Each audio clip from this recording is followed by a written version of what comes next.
Trying to get some facts straight for the next book on liner locks.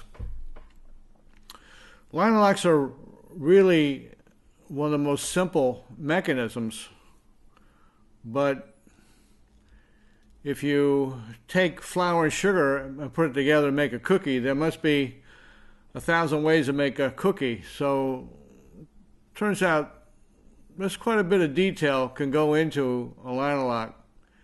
And I was talking to Jason Guthrie from South Africa at the Gathering knife show, and he's been experimenting with some different ways to make a frame lock. So basically it's just the simple lock face on the tang, and then you got the lock bar coming over. But what he has done apparently is placed a piece of tungsten carbide in the face of the lock bar. Problematic with these is this is hardened steel on the blade, and this is titanium, which has some great properties of being resilient, and it does not rust.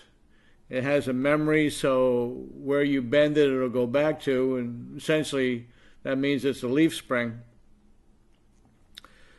But the wear characteristics of titanium, which is somewhere around Rockwell 36 or something, and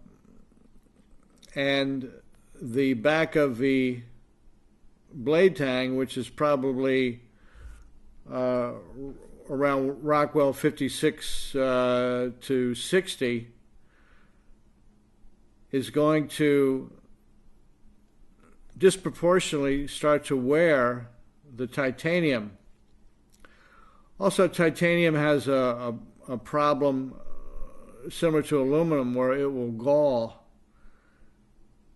and that also affects the wear characteristics. The solution a lot of people have come up with is to carbonize the face of this. That generally brings a Rockwell up to around 80, so it's much harder.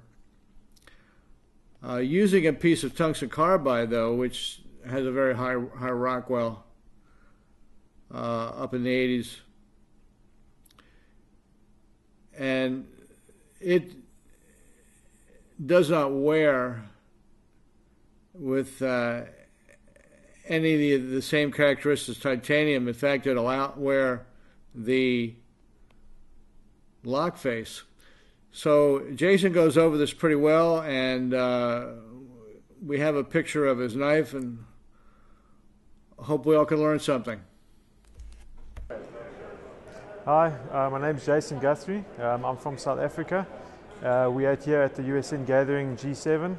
I'm releasing a new type of lock here, although this is still the Reeve integral lock. We've just done a little bit of a modification to it. I call it the GTi Lock. That refers to Guthrie tungsten insert, and what you've got here is a tungsten carbide insert that's press fitted into the lock bar. We've got three major advantages to this. First main advantage is obviously lock wear is greatly reduced. You've got a 90 Rockwell rating on tungsten carbide, so it's extremely hard, and your lock wear is greatly reduced. Second main advantage is your tungsten carbide has got very little bite up on the steel, so lock stick is greatly reduced. By reducing it that much, we can take our lock bar tension to 100%, which means we can guarantee that there will be no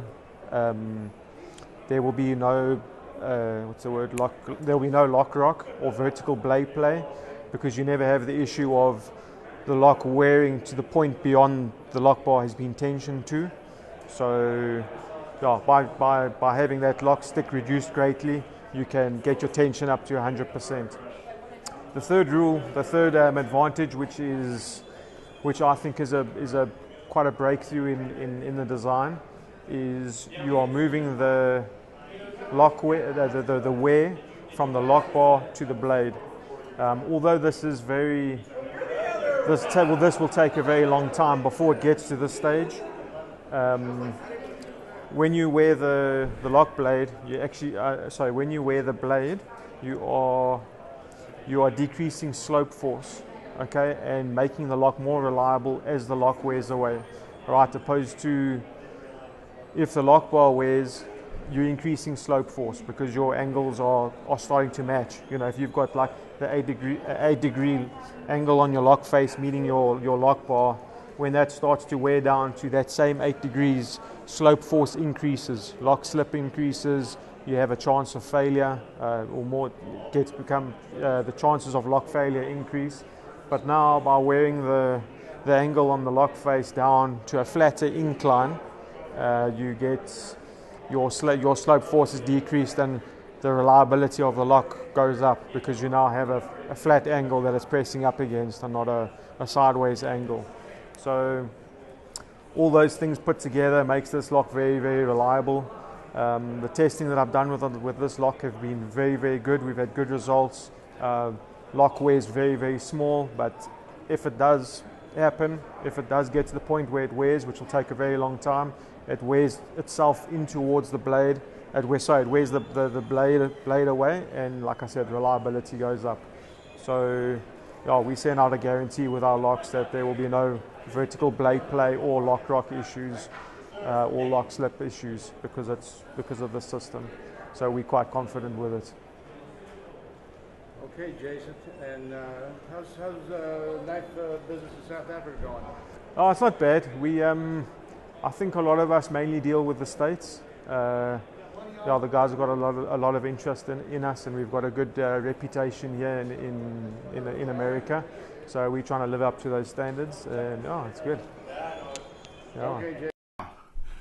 That was a great presentation by Jason.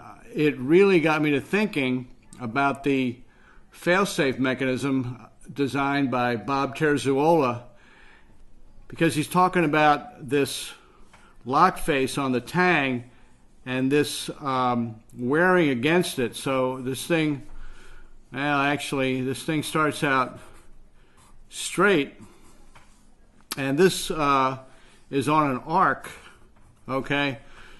So the obvious thing, that instead of this thing being straight after a while, it's going to wear the arc in there. And Jason says that the more this wears in, the better the lock becomes. So I'm getting more curious that perhaps this fail-safe design for a frame lock or liner lock is a benefit. So I'm going to do a little more thinking on that, a little more research. But from what he says, it gives some support to the idea.